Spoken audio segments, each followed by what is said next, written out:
مہم جوئی کرنے والوں کے علاوہ یہاں وہ لوگ بھی تھے جن کے پاس جانے کے لیے کوئی اور جگہ نہیں تھی۔ جیسے میں نے آپ کو پہلے بتایا کہ سلجوق سلطنت منگولوں کے ہاتھوں ختم ہو چکی تھی اور ارطغرل نے تمام ترک قبیلوں کو سوغوت میں اکٹھا کیا، صلیبیوں سے چھینے گئے علاقوں کو ایک ریاست کی شکل دی اور تعلیم و تربیت کے لیے درسگاہیں تعمیر کی گئیں تاکہ لوگ جدید علوم سے بہرہ ور ہو سکیں، اور اس طرح مضبوط اسلامی معاشرے کی بنیاد رکھی گئی۔ جہاں سلطنت عثمانیہ کی بنیاد رکھی گئی، اس علاقے میں خانہ بدوش، نیم خانہ بدوش، لٹیروں، فوجی مہمات کے شوقینوں، مختلف پس منظر والے غلاموں، درویشوں، راہبوں اور بکھری ہوئی آبادیوں کے دورے کرتے ہوئے پادری، پناہ کی تلاش میں نکلے ہوئے بے گھر کسانوں اور شہر والے سکون اور مقدس مقامات کے متلاشی بے چین روحیں، سرپرستی کے متلاشی مسلمان اساتذہ اور خطرات سے نہ ڈرنے والے تاجروں کی گزرگاہیں کے جال بچھے ہوئے تھے۔ 1232 جہاں سلطان صلاح الدین ایوبی کے پوتے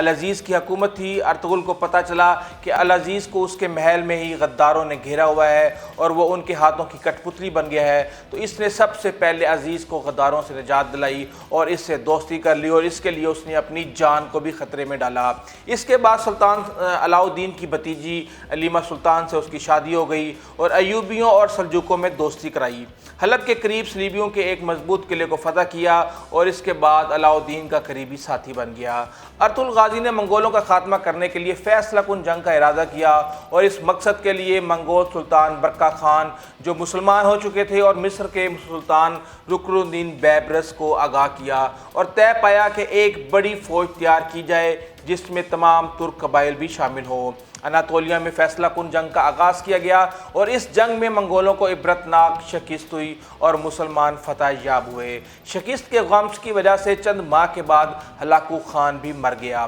غازی ارطغرل صلیبوں اور منگولوں کو اس علاقے سے نکالنے میں کامیاب ہو گئے اور سوغوت اب ایک ریاست بن چکی تھی، اور غازی ارطغرل کی وفات کے بعد ان کے چھوٹے بیٹے عثمان کائی قبیلے کے سردار بنے اور ریاست سوغوت کو مضبوط کرتے رہے اور اب ریاست سوغوت کے سلطان کہلائے جاتے تھے۔ 1299 میں خلافت قائم کی جو خلافت عثمانیہ کے نام سے مشہور ہوئی، اور سلطان عثمان غازی اپنے والد غازی ارطغرل کی طرح دلیر اور باصلاحیت مجاہد تھے۔ انہوں نے اس خلافت کو مضبوط کیا۔ غازی ارطغرل کی اولاد سے سلطنت عثمانیہ کے 7ویں سلطان محمد ثانی، جنہوں نے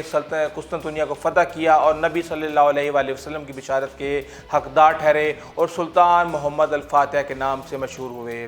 اپنے عروج کے زمانے میں 16ویں اور 17ویں صدی میں یہ سلطنت 3 بر اعظموں پر پھیلی ہوئی تھی جو جنوب مشرقی یورپ، مشرق وسطیٰ، شمالی افریقہ کا بیشتر حصہ اس کے زیر نگی تھا، اور اس عظیم سلطنت کی سرحدیں مغرب میں آبنائے جبرالٹر، مشرق میں بحیرہ قزوین اور خلیج فارس، اور شمال میں آسٹریا کی سرحدوں سلواکیہ اور کریمیا جو کہ موجودہ یوکرین ہے سے جنوب میں سوڈان، صومالیہ اور یمن تک پھیلی ہوئی تھی۔ مالدیوا، ٹرانسلوانیا اور ولاچیا کے بعد گزار علاقوں کے علاوہ اس کے 29 صوبے تھے۔ سلطنت عثمانیہ 1299 سے 1922 تک 623 سالوں میں 36 سلاطین نے فرما روائی کی اس کی اور مسلمانوں کو ایک پرچم کے تلے جمع کیا۔ بلا شبہ یہ دور مسلمانوں کی عظمت اور عروج کا دور ہے، اور اس دور میں مسلمان جہاد کرتے رہے۔ یہودی اور صلیبی سلطنت عثمانیہ کے جاہ و جلال اور عظمت سے لرزاں رہتے تھے، اور ایک مورخ کے مطابق کسی خاندان کا مسلسل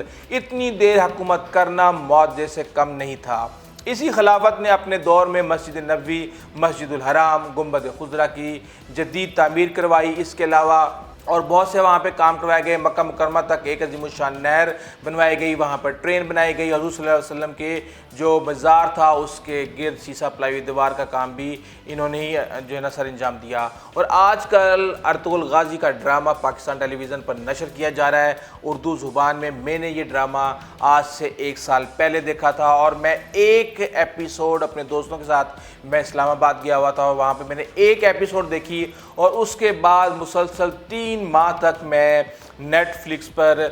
فلم دیکھتا رہا جو کہ ترکش زبان میں تھی، اور اس کی نیچے ٹرانسلیٹ چلتی تھی۔ اس ڈرامے نے ایک دفعہ میں نے دیکھ لیا تو اس نے اتنا زیادہ اپنے اندر جو ہے نا ایک طرح سے محو کروا لیا کہ آپ رات کو سوتے ہوئے بھی ارطغرل غازی کے خواب دیکھ رہے ہوتے تھے، اس حد تک۔ اور اس کے اندر آپ جب اس پہ آپ عمل کرتے ہیں، اس کو دیکھتے ہیں، تو آپ کو پتہ چلتا ہے کہ ایمان کی طاقت کیا ہے، اور آپ جب ایک ارادہ باندھ لیتے ہیں اور اللہ تعالیٰ پر آپ بھروسہ کر لیتے ہیں تو پھر اس کے بعد کامیابی آپ کا مقدر بن جاتی ہے۔ اگر آپ کو ہماری ویڈیو اچھی لگی ہے تو پلیز آپ ہمارے چینل کو سبسکرائب کیجیے گا، بیل آئیکن کو پریس کیجیے گا، اور اپنے دوستوں اور کاربار ہمسایوں کو خاص خیال رکھیے گا۔ آئندہ تک کے لیے اجازت دیجیے، اللہ حافظ۔